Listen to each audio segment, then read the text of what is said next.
bam, bada, bam, bam, bam, and we're off.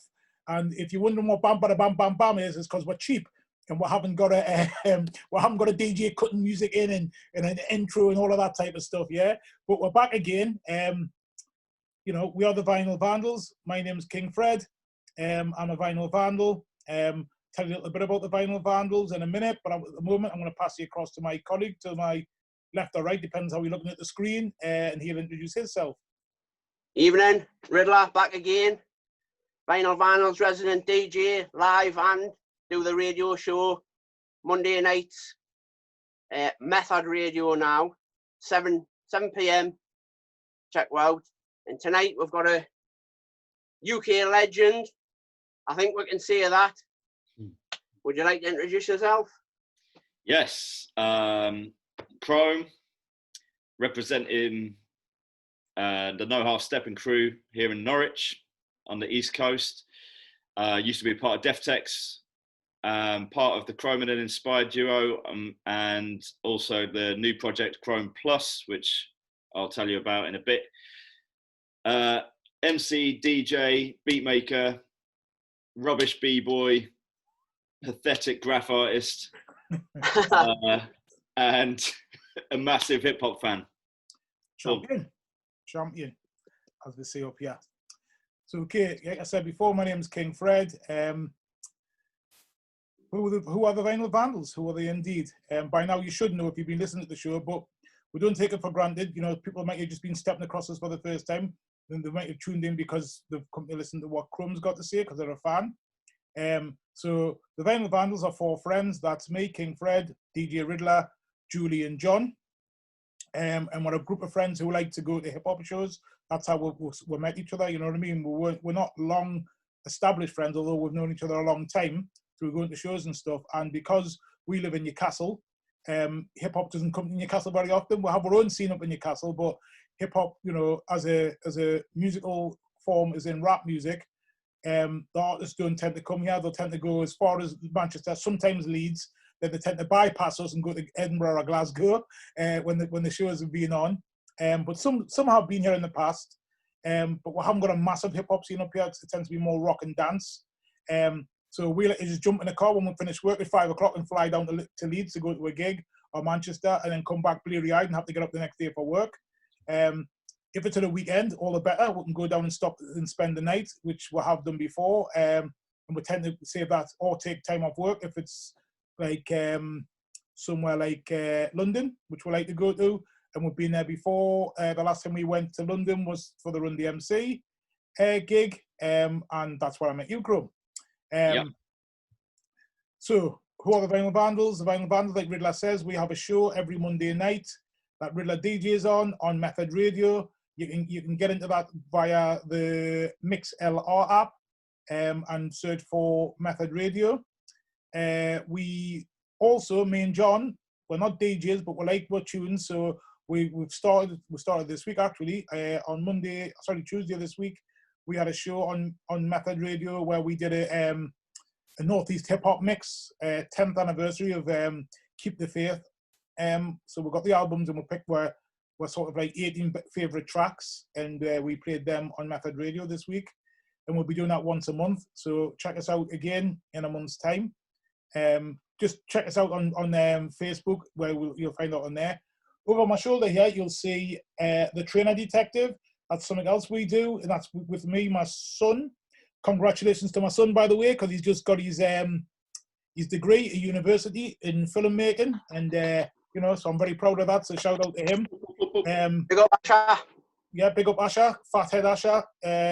He does a filming for the Trainer Detective. What we like to do is we like to snoop around in people's houses and check out the smelly old trainers and check out, you know, the trainer collections. You know, it's not a fetish. We just like trainers. So, yeah, you can check us out on our Instagram, which is the detective_NE1. And that's also used by the Vinyl Vandals as well for our Instagram. Okay, and we've also got a Facebook page, and we've also got a YouTube, which is the Vinyl Vandals NE, where you can watch these videos on. And then also we have a Twitter account as well. So we've got all the handles going and all of that type of stuff. And if you want to get involved, if you want to, you know, talk about your trainers, if you want to talk about your record collection, please let us know, because we'd love to hear from you. Okay. Tonight, as we've just heard, we've got Chrome on, and what we do with this section here is called the Vinyl Vandals Favorite 5. So we ask people who are hip hop music fans to pick their favorite 5 albums, either from the UK as a collection or favorite 5 USA albums. Okay. And Chrome has decided to pick what? Do you want to tell everybody what you picked? Yeah. What, to go through all 5? No, not all 5. If you pick USA or UK. So I've gone for US, but that was a tough decision.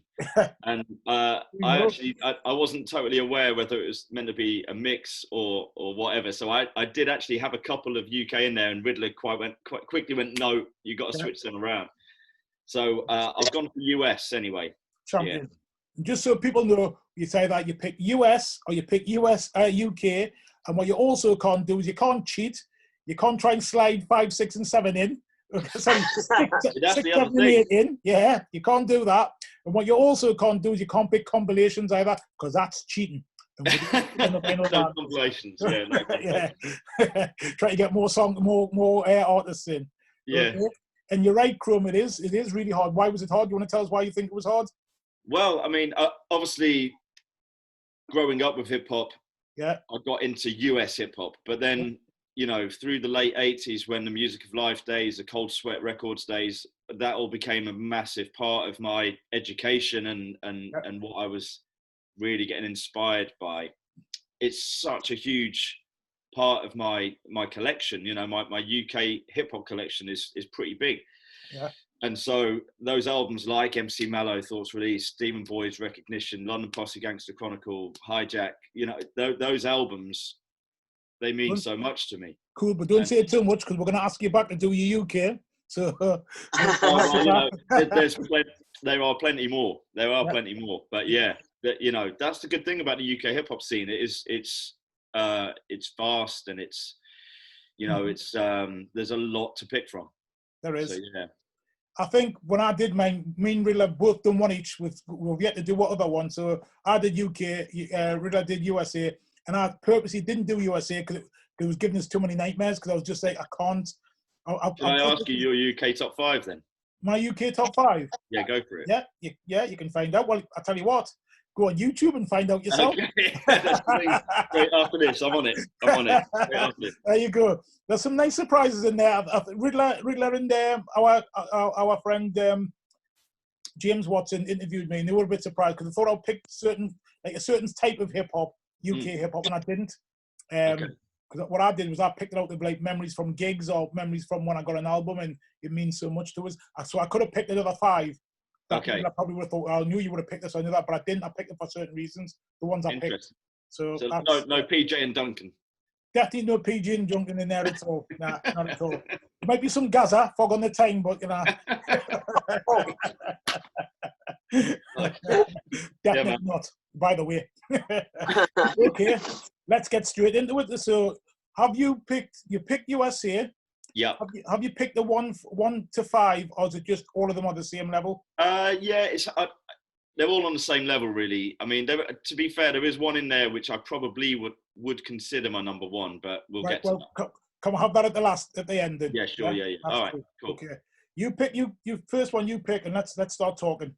Okay, I'll go with this classic album right here. Yeah. Called Low End Theory. Mm-hmm. Which again was a tricky one to pick because, like you're saying, you know, you can't have 6, 7, and 8. I'd go for all the Tribe albums if I could. Well, you can't. So I know I can't. But, you know, what I'd like to do is go all the De La Soul, all the Tribe Called Quest. Anyway, so it was a tough. It was a call between this or Midnight Marauders. Okay.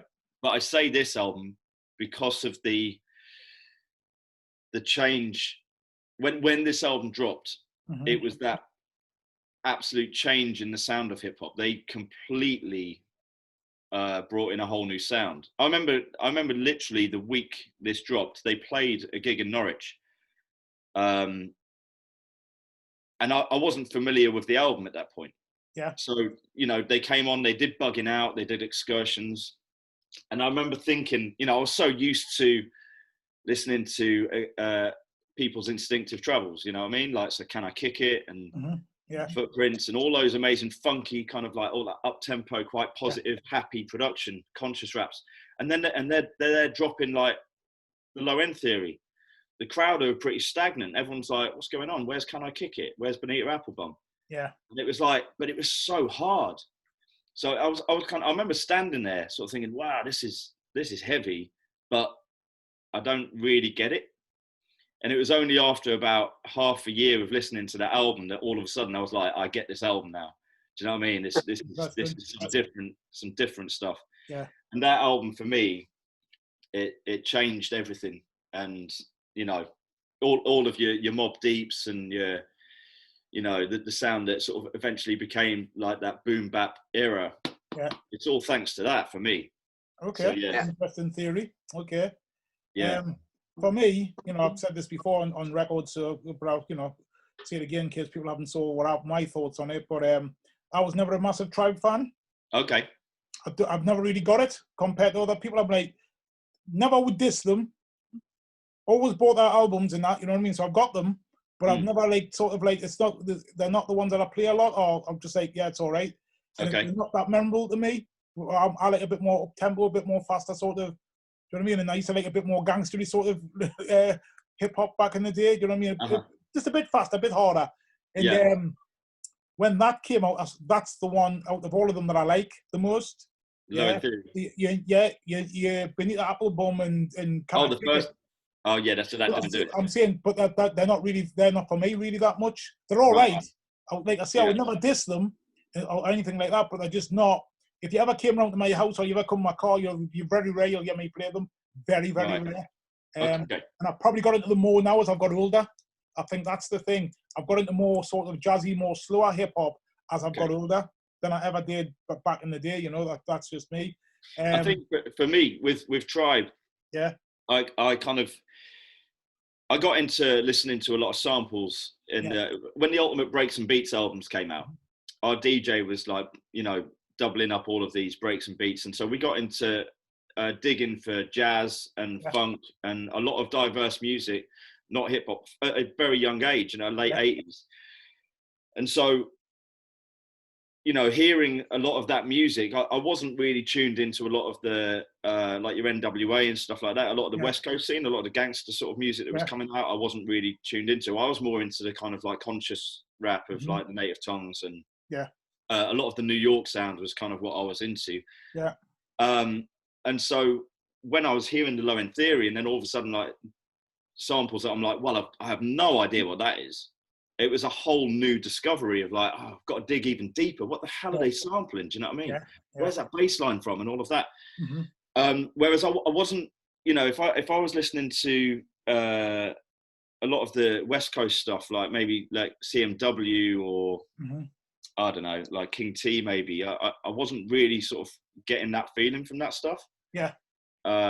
So yeah, that I totally gravitated towards Tribe and that New York sound. Do you know what I mean? I would actually go as far as to say Tribe are my favourite group. Nice one. Riddler? So like we're saying to everybody, what's your favourite song off the album? I mean, that's a tricky one. I suppose everyone would probably go for Scenario because it's like the big tune off the album. It's a tune. It's a tune, definitely a tune. Yeah. It's massive, and the Busta Rhymes verse on it is obviously like the pinnacle. Yeah. But for me, I either go for Excursions or Bugging Out. And out of those two, I'd probably go for Excursions. I mean, it's the first track on the album. It's the opening track. And it's just got such a, like I say, it was such a different sound to their first album, such dynamic change that, that track Excursions, the very first track, it just does it for me. That's even now, just hearing that bass line. Dum dum dum dum dum dum dum dum dum dum dum dum, and then the, you know, when that snare hits in, it's killer. Have you seen the interview where they were talking about when we made that album? I watched it a year ago, I think it was. What, the Beats, Rhymes and live video, the tour DVD thing? No? I don't. I just watched it on YouTube where they were just talking about how they made that album and why they made it, and they were talking about like how the music was,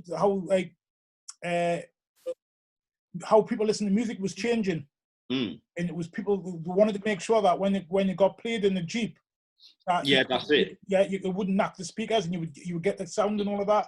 And It sounds. It's Bob Power. Bob Power, the engineer, man. You know what I mean? That was all about that snap, and it's all about Jeep music. That's exactly what it is. Yeah. And everyone was listening to music in their Jeeps, so they wanted to make sure that they got that sound.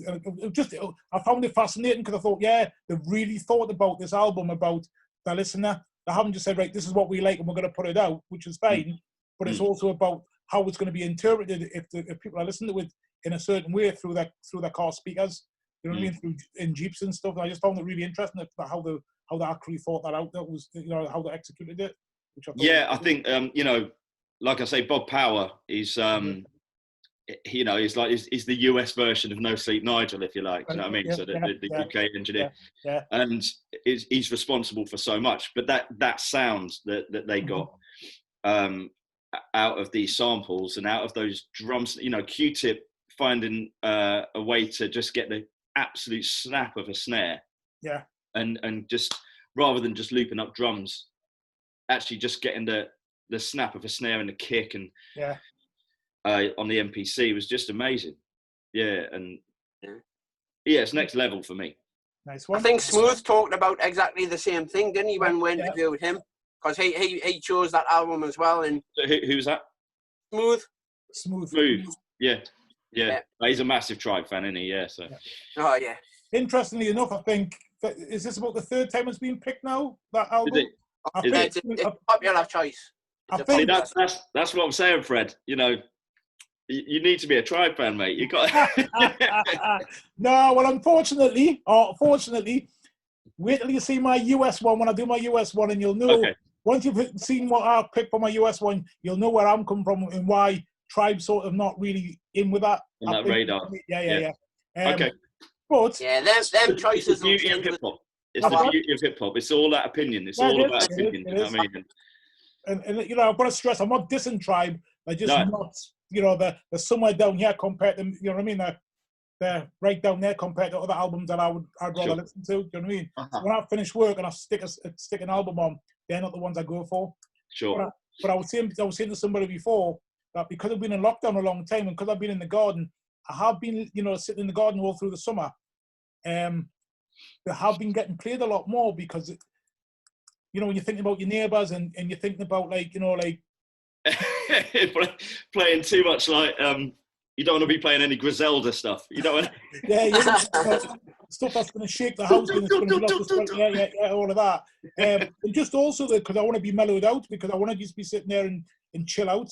I don't want to be, me boop boop music's when I'm training because I train, and I think that's the difference as well. Is I haven't been training. I've been chilling out, sitting in the garden, basically nearly, virtually meditating and just wanting to be chilled and just be sitting there. And that's the kind of music I want to listen to. So I think Native Tongues is good for that. It's that kind of music. You know what I mean? And so that's why I've been listening to that. But man. So I think it's about that time, where we ask you for a few minutes, just for those who don't know who Chrome is, who is Chrome? Where does he fit into UK history of music? Okay. Yeah, if you just want to sell yourself, yeah. Okay, I started rhyming.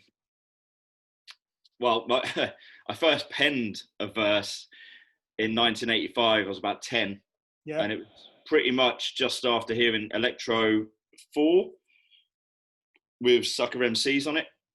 Right. So Run DMC, Sucker MCs. Yeah.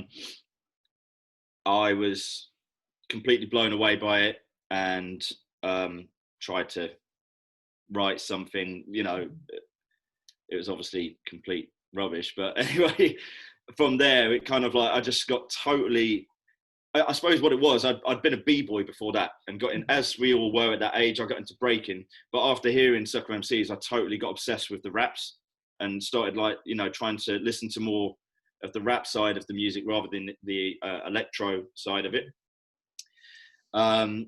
By the age of 12, I'd moved to Norwich and I'd met our DJ, this guy called DJ Shaw Delight, Shaw D, and basically we formed this crew called Deftex, and I started writing more. I was performing by the age of 13. We were kind of performing around the country. I performed at Brixton Fridge, which supported MC Light and Audio 2, De La Soul, Third Bass, BDP, She-Rockers, the list goes on, sort of thing.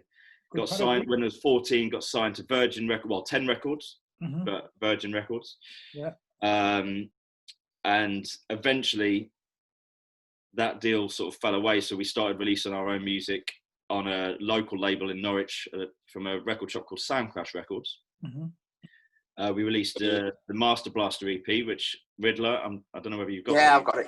Yeah, you got that one? Yeah, So, yes. Of course he has. Yeah. So that was our first EP in 1990. Engineered by No Sleep Nigel.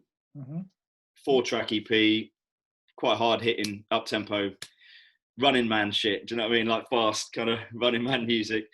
And then it kind of went on from there.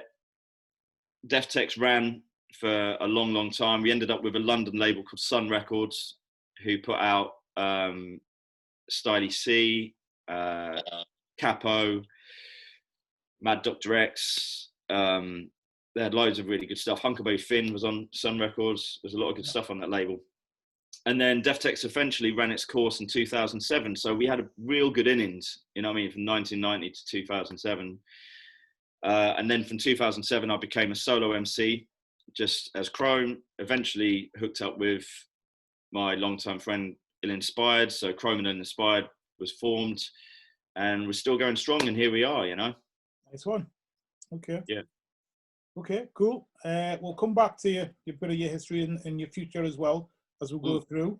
Thanks for that. Let's give me an understanding so far.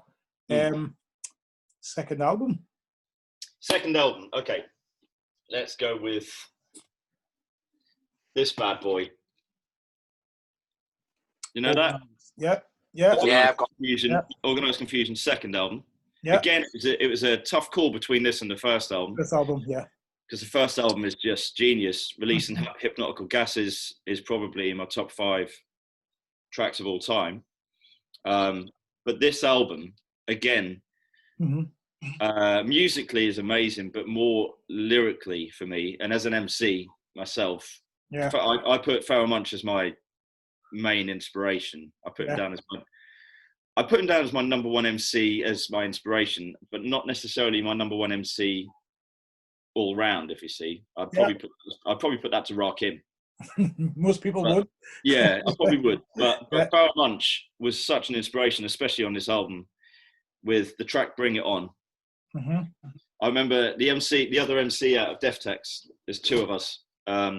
He introduced me to that album when it first dropped. I remember him getting it from the record shop.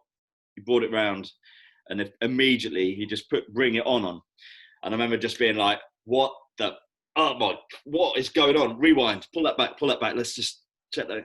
I even began a more graphic than an EOG of 32-bit computer chip is slipped between my hips, and then I spit it out. Go ahead, spit it out. That it'll be this how you up. Do you know what I mean? It's just like, what have I just heard? How do you do that? Yeah, and that album's full of it. From the opening track, the Extinction Agenda, Maintain, all of, what is it? Let's Organize, the track 13, which is the Pharoah Monch solo track. Yeah, it's just all over it. Pharoah Monch kills it, and of course, Prince Poetry is equally amazing. But Prince Poetry is always trying to step up to like that skill of Pharoah Monch, which Pharoah Monch is just setting the bar so high it was almost impossible for him to get to it. But Prince Poetry's smashing it as well. Yeah, and so it's like you've got everything in that album. I love it, and on top of it, the artwork is probably one. Just going to say that's. I'm just looking at it now. The artwork is just amazing. Definitely, and I think that's what I was going to say. It's like because when you buy a physical product, you want something to look at as well. You know what I mean? Yeah. So it smashes it. Yeah. Yeah, you're right, and I think that's one of the things I have wrong. Well, sort of like against modern music. I might sound like a dinosaur, but I don't care. The digital age, yeah. Digital age, because it's just in the air and you can't. It's to me, if you can't touch it, it Can't doesn't hold it. exist. It doesn't exist. Do you know what I mean? Well, it's so throwaway, isn't it? It's so kind of like you can just skip through a track, and it's just like whereas with that, you put the vinyl on, you sit back, you look at the you know, you look at the cover, and you just sit back and you read all the stuff on the back, and you know what I mean. That's what it should be about. Yeah. Oh, definitely. And I also think one of the things is that when you have an album from the past like that, a vinyl and CDs as well, because what they've done is they've sort of done and that's how their mood was when they were making that album. Majority of the time, the songs make sense. So even when they're bringing out as a single like on a 12-inch, that's why they're not always the same. You know, and me and Riddler have talked about this before, because Riddler's a DJ. He's always bought like 12 inches from way back, whereas I haven't bought as many 12 inches as I have albums. I've got a lot more albums than Riddler's got. You know what I mean? Like Riddler's got as many 12 inches as I've got albums, if you know what I mean. Because, but what the thing I like about albums is you can see what the thought process going through a lot of the albums. You can see what it was. Where now, because people are just bringing out like sort of like, oh, I'll drop this, I'll drop that, and they don't really feel like albums anymore. They just feel like a collection of songs. There's no kind of thought gone into the telling of a story or a concept album like we used to get. I mean that is pretty much a concept album in a lot of ways, you know, in the fact that it's stress the extinction agenda. Yes, that's 2 tracks in the title. They've got the stress track and the extinction agenda track. Yeah, you know, and it kind of runs through it really nicely. It does. You're right. It definitely, you know, a lot of albums used to tell a story, and you don't really get that. No, you don't get it. No, I don't feel you do. And also, when albums went to CD, that was sort of a bit of a nail in the coffin as well, because then you had to make like 22 songs, as opposed to 5 on one side and 5 on the other side. Remember those days when an album had 5 on one side? Well, I'm thinking more. I'm going further back. I'm thinking electronics. You know what I mean? There's like 3 on one side, 4 on the other. You know what I mean? Yeah. Scooby D was like 3 and 3. It's tracks like that. That's an album. Yeah. Whereas now that would be considered an EP. It's like, well, that was an album back in the day. You're right, definitely. And that kind of like now, you could tell when they first started doing that, when it was started being like 22 songs on an album, you could see there was a lot of fillers and a lot of skippers, because they were just trying to make sure. Loads of it's just ridiculous. Yeah.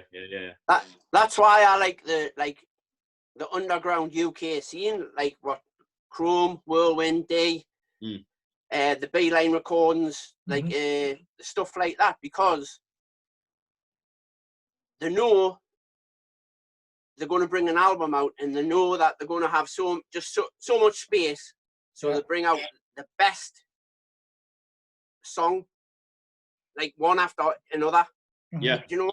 Understand what I mean? So every song's a killer, and it's not like we'll just slap that on. Just to put it on, just to make space on the album.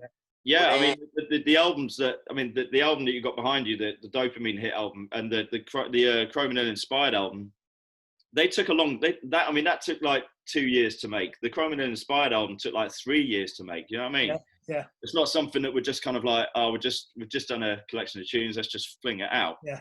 So we've properly taken our time and put the thought into it, and like made sure the artwork looks good, make sure that the engineering is correct, and you know, it's a long process, and because you know, you put your heart into these things, so it's kind of like, I want to make sure that it's going to get a response. I don't want it just to be like, oh, here's something I did, I hope you like it. It's like I want to be like, well, you know, check this out, I've put my heart into this, have a listen to this, you know what I mean? So every song's like a 12-inch release on like.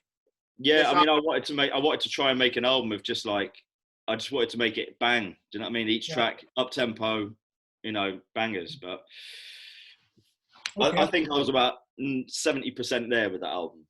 Okay, that's my opinion. I still reflect on a few tracks where I'm like, I don't know, I could have made that one better. I could have kind of hit the nail a bit better on that. But you know, it can never be perfect. Don't know if Riddler's asked you this, because we've got into the conversation, which was great, but back to that album, which is your favourite song on that album? The Organised Confusion. Yeah. It has to be, again, it's between, it's a funny one. There's three contenders. I can't remember what I actually said, Riddler, now, but it was either 13 or Bring It On. I'll tell. Or, Are you? or Extinction Agenda, in fact. Extinction Agenda is the winner. And I think I might have put Extinction Agenda. You said Extension Agenda. Yeah, Extinction Agenda. It's like, Agenda, yeah. you basically the album opens with, like, you get the intro and then it kicks into Stress. Mm-hmm. Crush, kill, destroy, stress, and which is a banger. But then it goes up tempo and drops with the Extinction Agenda with this amazing double bass, and back is the incredible EA, you know, the organised confusion bit. Yeah. Amazing. That tune and Foul Munch and Prince Po both equally kill it on that track. They just back and forth, you know, sort of in between each other and stuff. It's amazing. Okay. So yeah. Nice one. Okay. Good stuff. On your albums, how many albums have you had out? As a solo artist, the album we were just talking about, the Dopamine Hit, is my first official solo album. Right. But I have had 2 previous solo albums out, which are more demo style, as the artist of just Chrome. Right. I don't know if you got any CDs of that, Riddler. I've just got. No, that's Chrome and Inspired. So the solo stuff. CDs, yes. Sorry, so I haven't got. Have you got the Room to Breathe CD? Yes. Yeah. Have you got the Till the Very Last Drop CD? I think I have. It's the one with the green sort of cover and like a microphone on it. Yes. If not, I'll sort you out. Anyway, yeah. So, but they're more demo. Right. They never actually reached the stage of getting into a studio and being mixed and engineered properly. They literally just came out of my bedroom. Do you know what I mean? Yeah, cool. So, really only the one solo album properly. Why I'm asking is because I'm looking at Riddler's collection there. Obviously, Riddler's showed us stuff before, and I'm looking at them there. They're very colourful, the covers. Yeah. Right. So are you hands on with all of that as well, about making sure that to a degree, I always get the artists involved. Well, I mean, I speak to the artists about what I'd like, but I'm not an artist at all. My pen skill is I'm terrible. But I'm fortunate that I've got some amazing friends that are just they're great with their artwork. Do you know what I mean? So the guy that did the artwork on the Chrome Dopamine Hit album, actually was I'm a driving instructor by day. Right, nice one. Right, and he was one of my pupils. All right, okay. Someone I was teaching to drive, and we just got talking about music. Turned out he was really into it, and then he turned out he was really good at art. I was like, oh, can I have some? I'll have a look. And immediately looked at it. I was like, that's amazing. You know, I'm an MC. I do some music. Would you be up for doing you know, some artwork for my album? It just went from there. Nice one. So that artwork represents about the album. It's not just a piece of art on the album. You know what I mean? Oh, absolutely. Yeah. It's basically the whole idea of a dopamine hit of the social media and how kind of in life. I don't know if you've seen the thing on Netflix at the minute called The Social Dilemma. Oh. But if you've not, go and watch it. It's pretty scary, but it's kind of like the whole thing. Social Dilemma. Yeah. And it just the whole thing of like having a dopamine hit, that whole addictive nature that we have of kind of like, can't put the phone down, you know, I need to get my fix of whether it's Instagram or it's Twitter or whatever it is, do you know what I mean? And that the cover there kind of loosely represents a lot of everyday life of, you know, the randomness and the madness of it all, you know. Okay, cool. Nice one. Okay, so we're on third one now then, yeah? Third album. Okay, bit of a random one, this. Bit of a wild card. But this album, again, lyrically was massive for me. It's a really good album. That is such a piece of music, you know, from start to finish. The Freestyle Fellowship, heavy. Yeah. And especially this guy right here, Micah 9. Yeah. Is one of the baddest MCs. I mean, they're all dope. But Micah 9 was just leagues ahead. God, I just noticed the price on that. It's got the sticker on it. Can you see that? $8.99. I wish. Brand new. That's brand new. I bought that brand new from the local record shop. $8.99. Oh, God. Can't even get a single for that now, can you? Yeah, do you know what I mean? No. Crazy. Uh, It's a 7. It's not even a 7-inch price, is it? You know, it's 12, 13 quid. But yeah, so this album, I remember hearing the track Inner City Boundaries, the one with Daddy O on it. Yeah. On I think it was like NME. NME gave away like a tape, like a free tape with the mag. Uh-huh. And it was like a sampler for 4th and Broadway. And I think it had like, maybe like Disposable Heroes on it, and there's a couple other sort of like hip hop bands, and then it had that track on it. Before I'd heard anything about Freestyle Fellowship, even though this was their second album, but I didn't know anything about the first one. But I was blown away by the tune. Yeah. And especially when Daddy O popped up, I was like, oh fucking hell, that's Daddy O, wicked. Yeah. Okay, and then after that, I heard Bullies of the Block. And that was it. I was sold. I was just like, wow, these guys are amazing. It's completely different as well, you know. Very. And at a time when in New York you were getting a lot of the change in the sound because of like what Tribe had done, and you know that whole boom bap era was starting, and Freestyle Fellowship were kind of like, well, we're just going to do something completely different. Yeah. And just move away in our own. We're going to go in our own lane and touch on jazz. And you know, some samples that you're not really aware of, and it was definitely an eye opener for me. And like I say, the lyricists and the styles that like Mike and I was coming out with was just incredible. The track on there called Heavyweights, where they each just showcase the whole crew of the Heavyweights crew, but Mike and I, when he comes in, it's literally 12 bars of pure freestyle and nonsense. He's literally, I think the verse starts with knack knack knack knack knack knack and stibbity what the bing bing bing bing do right, and it's like, what the hell does that mean? You know what I mean? That's how it starts. But it's amazing. Correct me if I'm wrong on this. So again, you know, everyone's just going to think what I do is sit in the garden and watch YouTube clips and stuff like that. But over the lockdown, I was in the garden and I come across them. I knew of them, and I've got a couple of 12 inches, but I hadn't really played them. Right. And I saw an interview about them. You know, was it the Lyricist Lounge or something like that they were part of? They were part of the Good Life Cafe. Yes. Yeah. They're from the West Coast, aren't they? Yeah. Bay Area. Yes. And I was watching an interview about all of that scene, and like how they were sort of like alternative to sort of like the gangster sound, and I hate calling it that, but you know what I mean, that kind of they were kind of like, even though they were proper hood, do you know what I mean? We're talking like people, they're from like Crenshaw and shit, do you know what I mean? They're pretty ghetto. But the Good Life Cafe was ran by a lady that was it was all vegetarian food, vegan food and stuff. And they had no plate. You weren't allowed to swear. Yes.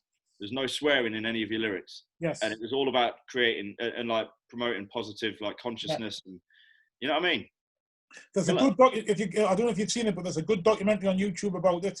Yeah, I've watched it. Yeah. Was it YouTube or did I watch it on telly? I can't remember. I might have watched it on. It is on YouTube actually. So yeah. Right, okay, I might have watched it on YouTube, or I might have watched it on Netflix or somewhere. It's the one where they interview like Charlie Tuna and Cut Chemist from Jurassic 5 and stuff, right? I've seen that as well then. Yeah, it's really, amazing. really interesting. And they've got a song, I've Got to Be Free or something, is it called? I don't know what the song's called. Gotta be righteous, I gotta be me. That's the tune. That's the Inner City Boundaries tune. That's the one. Yeah, really good. Daddy out of state in it. Yeah. But like the did you actually in that documentary? Did you clock the bit about Fat Joe? Yes, because about when Fat Joe turned up at Good Life and he got booed out. He got booed out. Yes. Yes. Yes. Because he started swearing, and they were like, "Boo!" Like he had to leave. He had to leave. Yeah. They're like, "No, you ain't going to stand here with none of that." Like, that East Coast kind of, and that was the thing. I think he started reciting lyrics, and they were like, "No, this has to be off the top." Yeah. You're in the Good Life, mate. Do you know what I mean? No one does recited lyrics here. It's pure freestyle. Yeah, and he didn't really fit in though, did he? Because obviously he was from all that kind of like, you know, the swag type of you know, where he was coming from, and he come onto there, and it was a completely different vibe. So as soon as he Totally walked in, I thought, "Ooh, is he going to fit in here?" And yeah, it didn't. Yeah, it ain't gonna work. I mean, and actually, I'm actually a massive Fat Joe fan. Do you know what I mean? Right. I love a lot of the Fat Joe stuff. But anyway, it's a Uh-huh. different thing. It's a Yeah. different sound. And like, yeah, what he was doing was it just wasn't gonna fly. Do you know what I mean? Mhm. It's Yeah, yeah. interesting. But yeah, and favorite track off this album, there's a track called Everything Is Everything. Hmm. It's the second track on the album, and it's just a winner. It's a go-to tune. It's up tempo, dance friendly, it's positive, amazing raps. They all showcase their skills on it. It's killer. Nice Yeah. one. Okay, just writing that down. It's a b-boy tune as well. I've seen it used. I've seen it played at b-boy events, you know, for breakers and Right. stuff. Yeah. Okay. Yeah, killer. Nice one. Any questions, Riddler? Yeah, just I think out of all the like rappers that we've interviewed, I would say that you've probably got the biggest like back catalogue discography of your own stuff. Yeah. But also you do a lot of guest appearances. So Yeah. what favourite guest appearance? I've had there's a few. I really enjoyed the track we did with Whirlwind D, you know, the Stronger track. Yes. With Roman and Inspired, which was originally a Waxer production. Yeah. I really enjoyed that.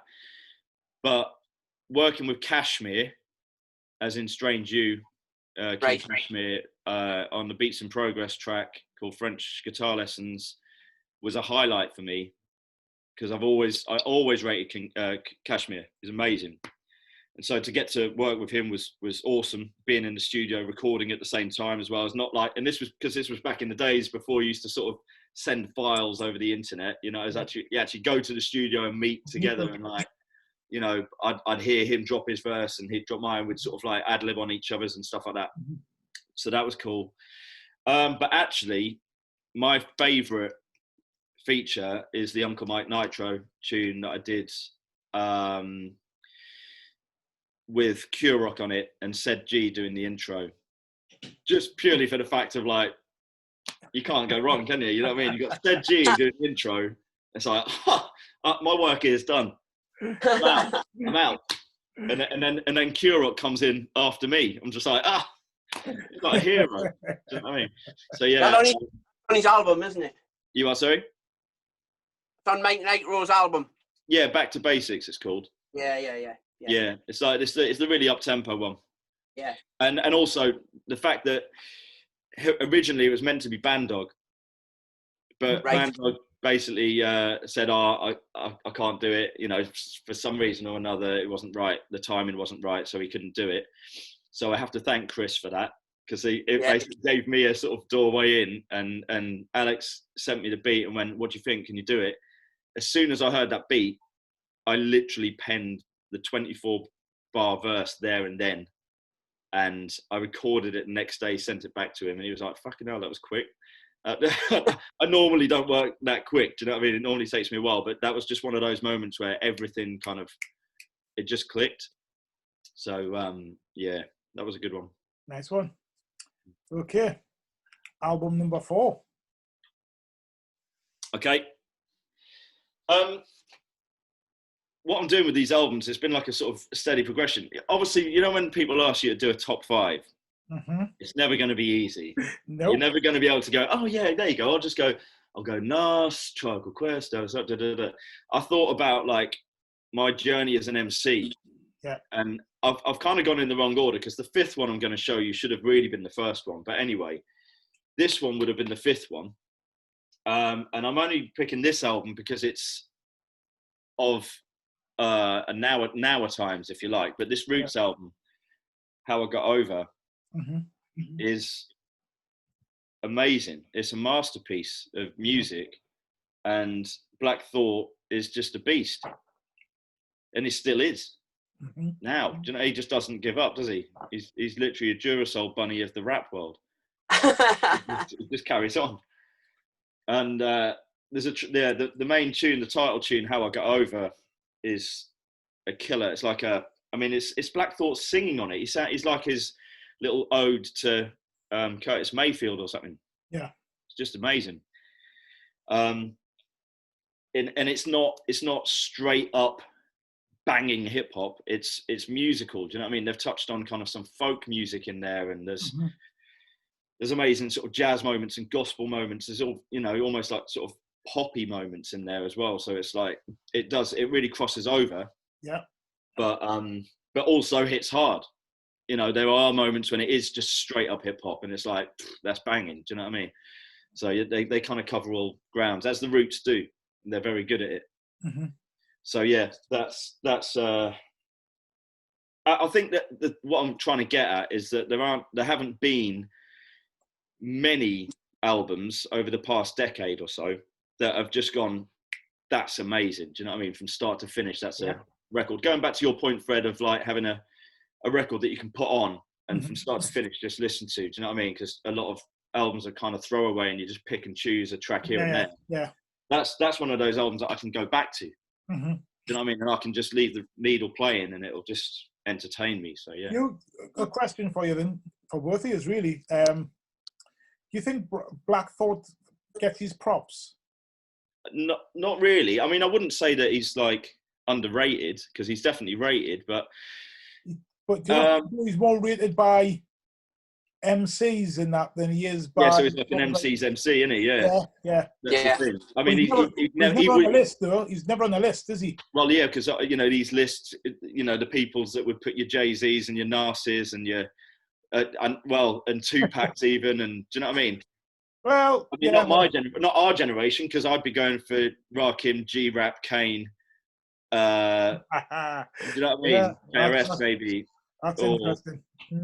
You know, maybe Chuck D, people like that. I think that for me, of the new school MCs, Black Thought is well up there. And especially when it's like the longevity of him. He's been about since, you know, the 90s, releasing albums consistently good. Roots haven't really dropped a bad album. Do you know what I mean? They've all been, regardless of whether you like their style or not, the MCing on it is always solid. I agree with that. I think that probably one of the biggest things is that they make good music, but they don't make well, maybe I'm wrong here, but they don't seem to make memorable singles as the Roots, as in commercially. I mean, not as in. Yeah, they've made a couple, but I know what you're saying. Right. Yeah. It depends how you look at it. I mean, I don't look at the Roots for their singles as such. I look for their albums. Well, I'm the same. I agree with that. I mean? And also, again, going back to your point, you were saying about how, you know, you're not necessarily a DJ. You don't buy 12s. You buy albums, right? I buy albums. I'm a DJ. I've always been a DJ as well as an MC. So I have that thing that Riddler has, where I buy the singles. Yeah. But I also am such a fan that I buy the albums as well. Do you know what I mean? So I've got this massive like collection of like hip hop albums dating from when I started collecting, because I love to just put an album on and listen. Well, you see, when I first got into hip hop, I didn't know, I wasn't working, or I had poor jobs, and also I had kids, and you know, your money, you have to think about where your money's going. Yeah, well, I've got 2 young ones now, so I definitely know what you're on about. You know what I mean? So it was like, I want to buy the music, but I can't buy it all. So the best thing to do is to buy it, because at least the singles will be on there, not in the same format, but at least there's something there. You know what I mean? So economically, if an album's going to have 3 singles on it, I've got them on the album, so I don't need to buy it. It's better to have the album than 12. Yeah, I get that. Yeah. So and just going back to the Roots, so the favourite track would be How I Got Over, the title track. Right, yeah, featuring Dice Raw, who again is an amazing MC, and he is underrated actually.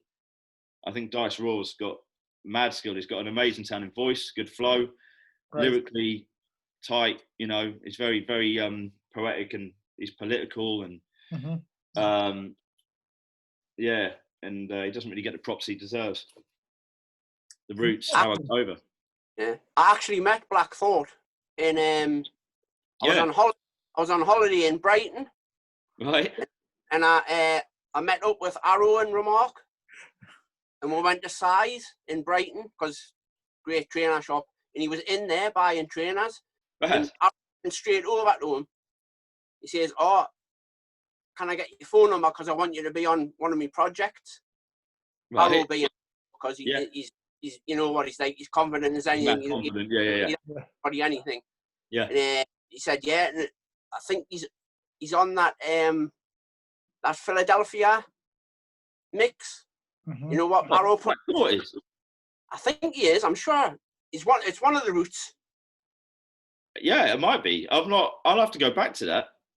Yeah. I didn't know Black Thought was on that, but yeah, maybe you're right. I mean, it would make sense. He just done some production on it or something as well, but Right. Yeah.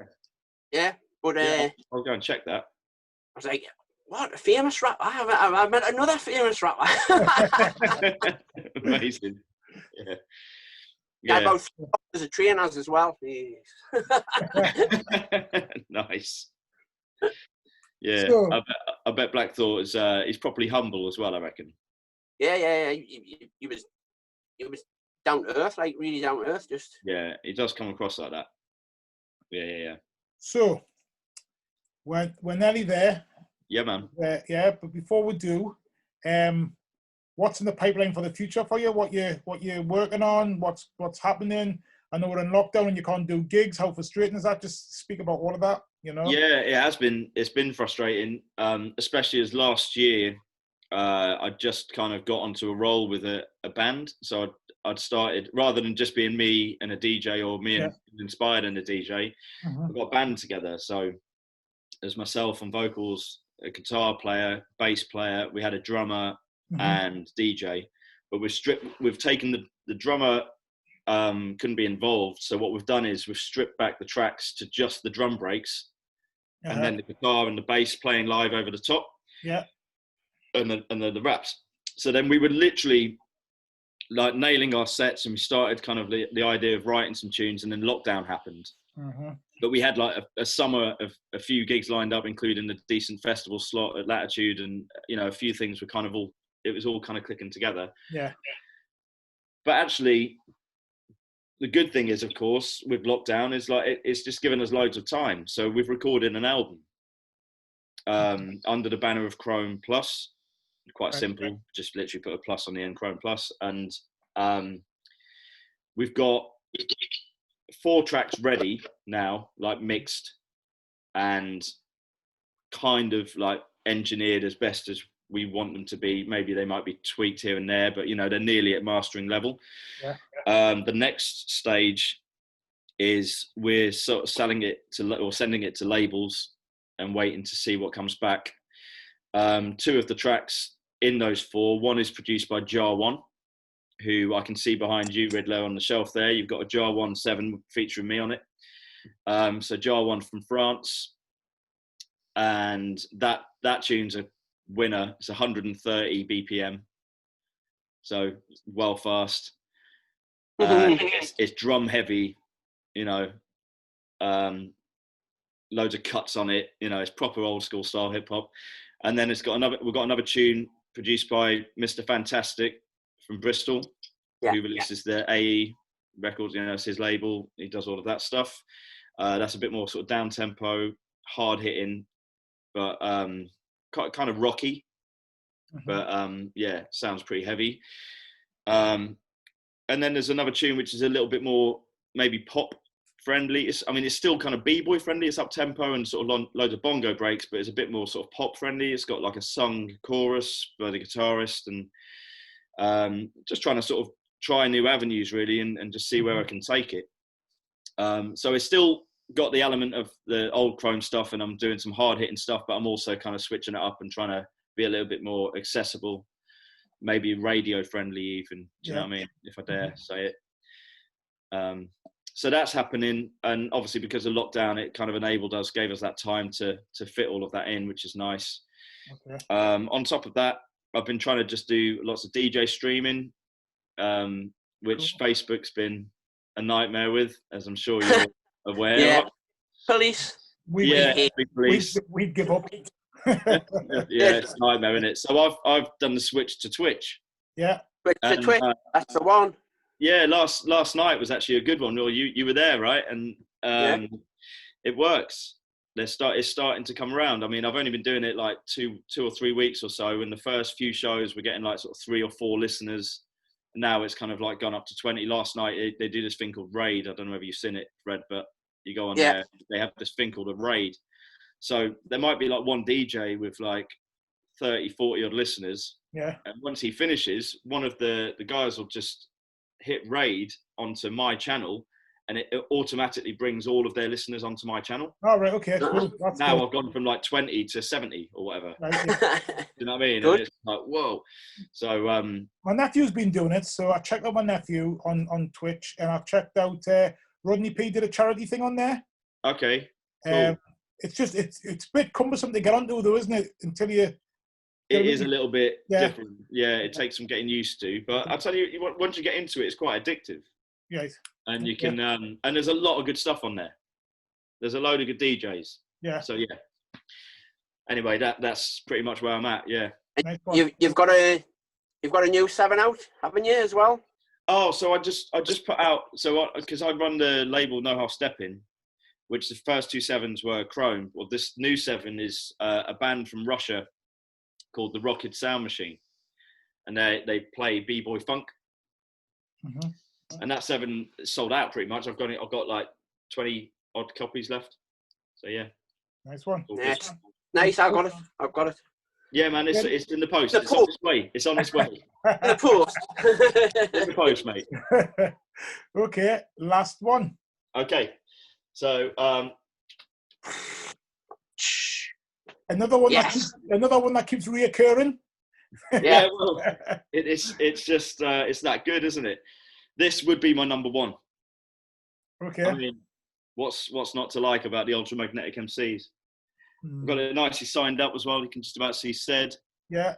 And TR Love smudged it. Uh-huh. Cool Keith did some sort of scribble, but you can't actually see it. And Mo Love wasn't there. So if anyone knows Mo Love and can get him to sign it up for me, that would be good. But yeah, what an amazing album. I mean, we all know it.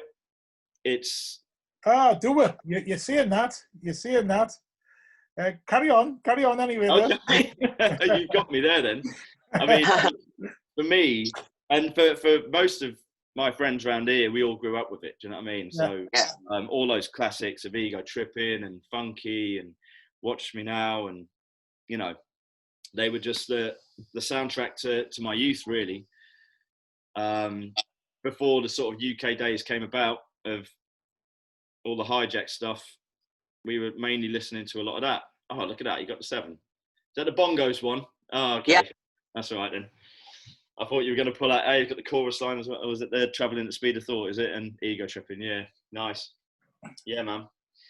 Yeah, they're just amazing songs. Said G and Paul C, just genius, aren't they? Yeah.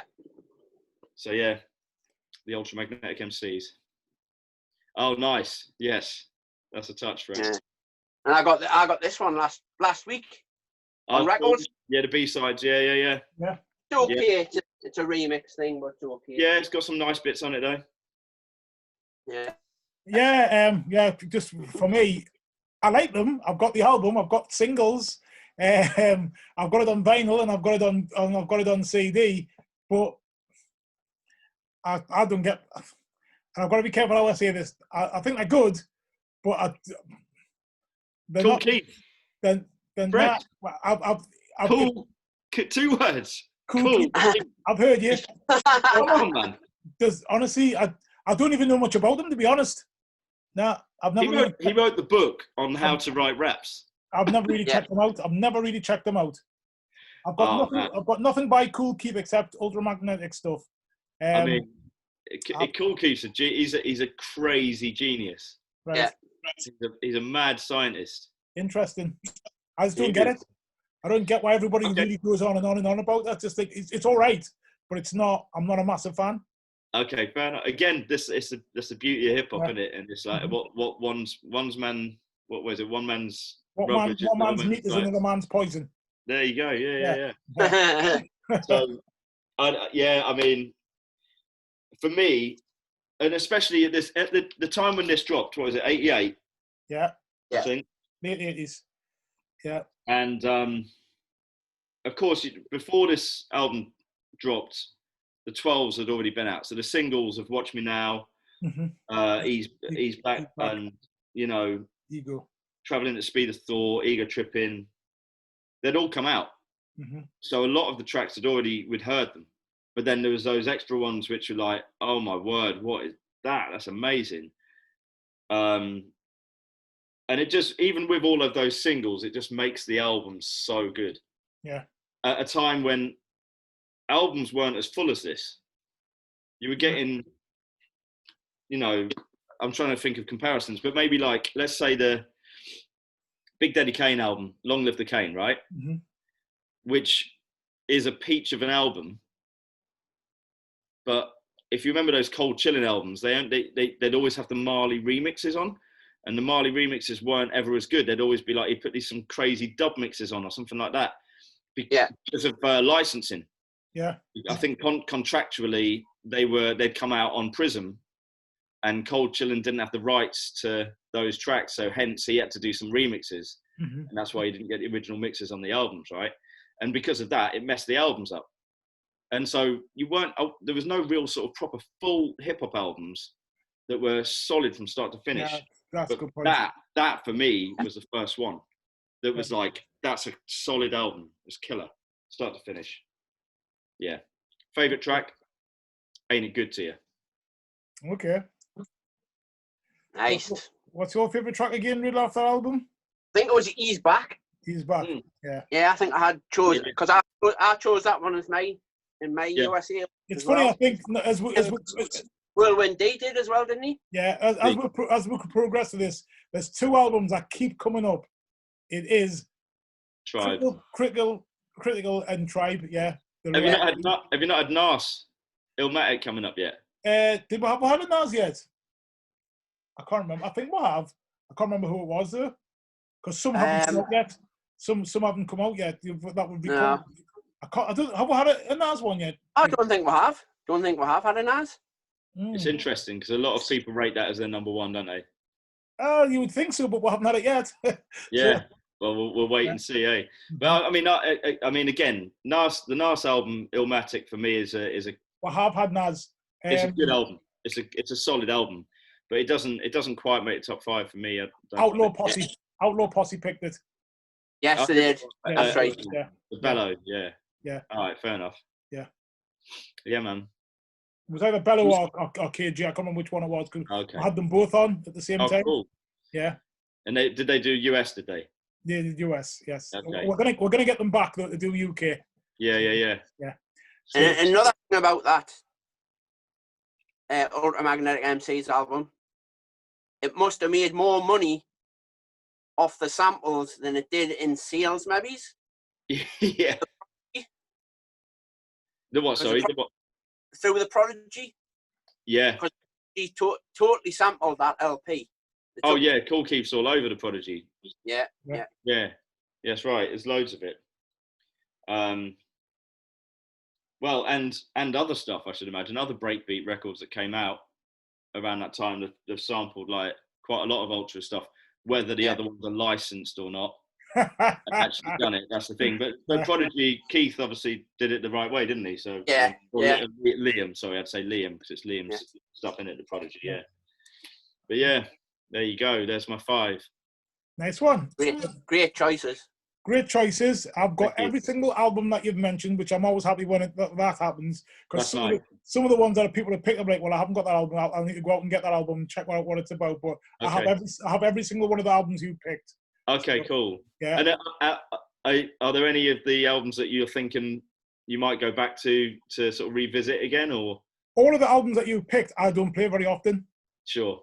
So I have them all, but they're not on heavy rotation in my car. Okay. Or on my stereos here, or even like on like what do you call it? Playlist or Spotify, that type of thing. Yeah. So yeah, I don't play them that often. I've got out of all of them, I want you to go back, Red, and listen to Heavyweights on the Freestyle Fellowship album, and go and check out Mike and I's verse. Right, okay. and tell me, like, message me back and tell me how crazy that verse is. I'll be honest though, the freestyle fellowship one I've only had for a year because I wasn't really into them. Do you know what I mean? Sure. I've went back on that and said, right, I'm going to go and buy that because, like I've said to you before, I've started getting into more jazzy hip hop. It's funny because my family are mad jazz heads. My dad, my brother, my sister, my nephew, right. my cousin Sam. Shout out to Sam, by the way. He loves his jazz. He likes his little. He gets his cognac and he gets the jazz on, and That's my love. The thing is for me, because like as I was saying earlier, we got into sort of digging for samples at a young age. Yeah. So my collection, as heavy hip hop as it is, like all this stuff behind me, there's a stack of reggae here. There's a load of like African stuff. Yeah. There's a load of jazz and all sorts of stuff. And I'm trying to find a record, for instance, that I might pull out that I can't find anything to hand now. It's typical, isn't it? That's a good album. Frank Zappa. Okay, my brother likes Frank Zappa.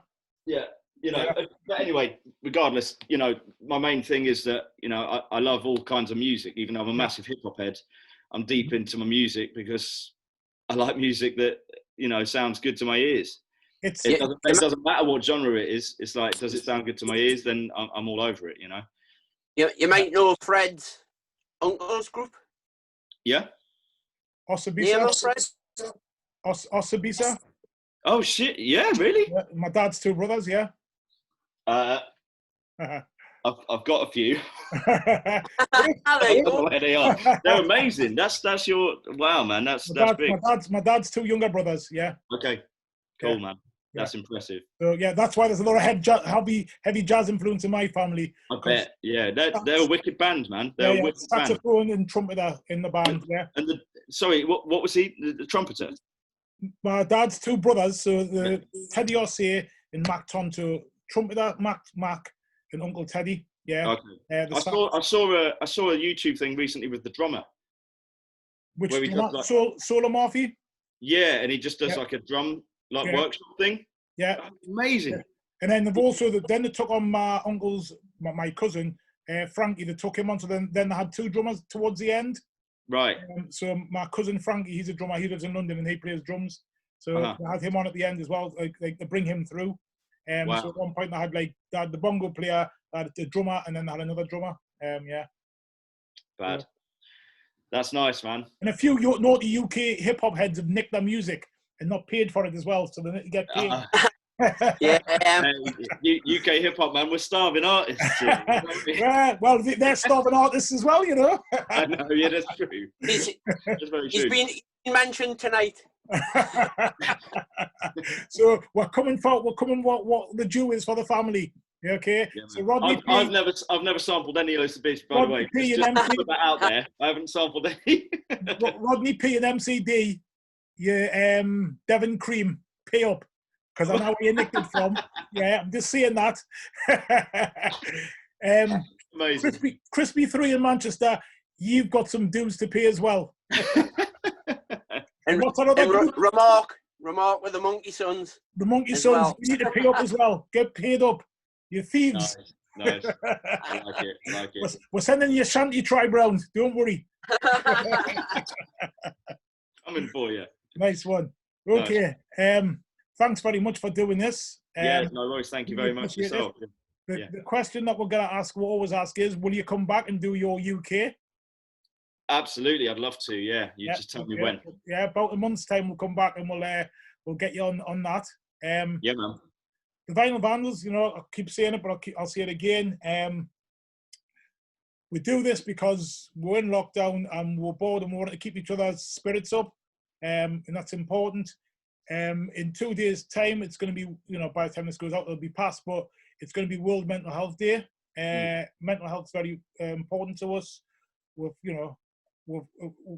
Most of us at some time are going to have the unfortunate feelings of having mental health problems. The way we are at the moment with COVID, it's extra poignant, I think, as well. Because, like I said before, me sitting in the garden is trying to cope with my mental health. Me going for walks is to cope with my mental health. I'll share that personally. Yeah, and I know that people have had other similar issues as well. So it's good to talk. That's what we're doing. We're talking, and it's good to do that. absolutely. You know, it's therapeutic, and so is music. So if you're feeling low and you want to beat your spirits up, pick your favorite tunes, put them on the stereo, and listen to them. Or however way you do listen to them, just put your music on, because it's important. Don't forget, Riddler's on every Monday night, 7 till 8. We are the Vinyl Vandals. Thank you, Crum, for sharing your hip hop history with us. And that's it. Peace. Yeah. Yeah. Go to chrome.bandcamp.com. That's just what I was going to say. Pick yourself up. It's your 5 minutes. Well, not 5 minutes, whatever you want, but just tell us everything, how we can get in touch with you, how can I buy your music. And one question I've also wanted to ask you just before we go as well is, somebody who hasn't got any of your music and only knew you through Riddler, like I said before, what would you use to recommend for me? Is a sort of like, is a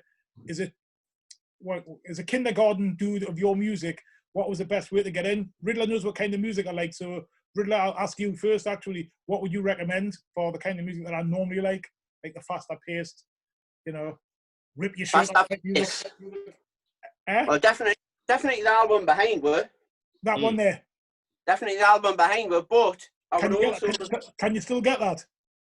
If you go to beelinerecordings.bigcartel.com. Right, okay. And also Def Tex Rain Bug LP. Okay. Just, you know, I yeah, think that's a bit more on the jazzier tip. Yeah. Okay. Yeah. Cool. Just for your garden. From your garden. Well, that's too late. That's to get the fire pit out. It's Newcastle here now. We only have 2 weeks. Yeah, it's cold up there, man. It's cold. I miss his family up there, so I do get up there. All right, nice one. Northumberland, do you know what I mean? I was up there not too long back, and it's chilly. Yeah, just a bit, and it's really cool now. Yeah. So on the Dopamine Hit album, there's a track called Shockwave, featuring Andy Cooper out of Ugly Duckling. And that, you know, that's if you like your up tempo, fast paced hip hop, that's it. You know what I mean? That's the kind of like the banger of the album. But yeah, chrome.bandcamp.com. You can listen to all my stuff on there. You can stream it all, or you can do the amazing thing and buy it. I like to buy. Once I know what it's like. But yeah, it's, and then it's on Spotify and iTunes and all that sort of nice one as well. But I use Spotify to check out tunes before I buy them. So yeah, but I do buy them. That's cool, man. Do you know what I mean? It's all good. And then you can get me on socials like FB and Instagram at The Real DJ Crone. Right. So what's your Facebook handle? At The Real DJ Crone. Right, and that's Facebook and Instagram, yeah? That's right. Yeah. Okay, cool. Riddler, you've got them, yeah? Twitch. Yeah. And Twitch to Twitch. Yeah, and Twitch as well, yeah. Yes. Yeah. That's every Wednesday, isn't it? Every Wednesday, 8 o'clock. Okay, brilliant. Well, we need to get into that then, Riddler. We need to start looking at doing Twitch as well and doing with. Yeah, man. Yeah. You got to get involved. No. What's that? Won't be Wednesday the same time he's on. Not a competition, man.